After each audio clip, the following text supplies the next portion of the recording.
Sådan, Martin! Sådan!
Carsten!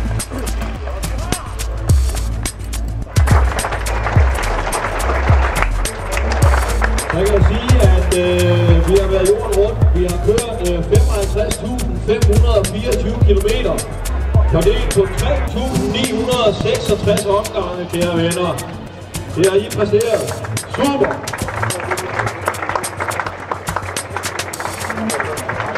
Og så vil jeg også godt sige tak til alle jer, der ikke har cyklet, men som har bakket op derude. Jeg synes, publikum har været der fra klokken 2, 4, 6, 8 og 10. Og midt om natten har også stået folk rundt omkring på ruten. Det ved jeg, der er rigtig mange, der har synes, det har været fedt, at der har været noget stemning ude på ruten. Og tak til spejderne også for at have lavet pandekager til os. Super stemning.